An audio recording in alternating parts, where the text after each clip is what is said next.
Welcome friends.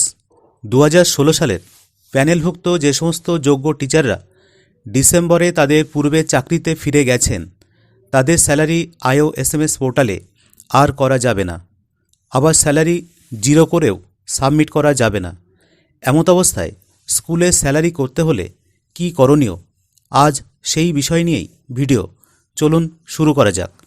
2016 সালের প্যানেলভুক্ত যে সমস্ত যোগ্য টিচাররা ডিসেম্বরে অন্য স্কুলে বা পূর্বের স্কুলে ফিরে গেছেন সেই সমস্ত টিচারদের স্যালারি বন্ধ করার জন্য বা স্যালারি স্টপ করার জন্য যে ডকুমেন্টগুলো আপনাকে এআই বা ডিআই অফিসে জমা করতে হবে, 1 নম্বর, হেডমাস্টারের ফরওয়ার্ডিং লেটার, যেখানে লেখা থাকবে prayer for stop salary of সেই টিচারের নাম, ex assistant teacher of our school due to rejoining of his previous school. 2 number, intimation অথবা রিলিজ অর্ডার কপি জেরক্স করে অ্যাটেস্টেড করতে হবে।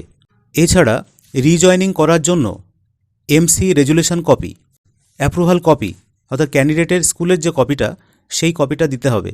এই সমস্ত কপিগুলো ডিআই বা এআই অফিসে জমা করতে হবে। ডিআই বা এআই এন্ড থেকে স্যালারি স্টপ করা হলে বা পোর্টাল থেকে বাদ দিলে তবেই স্যালারি বিল সাবমিট করতে হবে। কখনোই স্কুল এন্ড থেকে স্যালারি জিরো করে সাবমিট করা যাবে না। যাই হোক বন্ধুরা, এই কয়েকটি ডকুমেন্টস আপনারা কনসার্ন ডিআই বা এআই অফিসে জমা করুন ও তারপরে জানুয়ারি 26-এর স্যালারি বিল সাবমিট করুন। ভিডিওটি ইনফরমেটিভ মনে হলে অবশ্যই লাইক, শেয়ার ও কমেন্ট করবেন। ধন্যবাদ।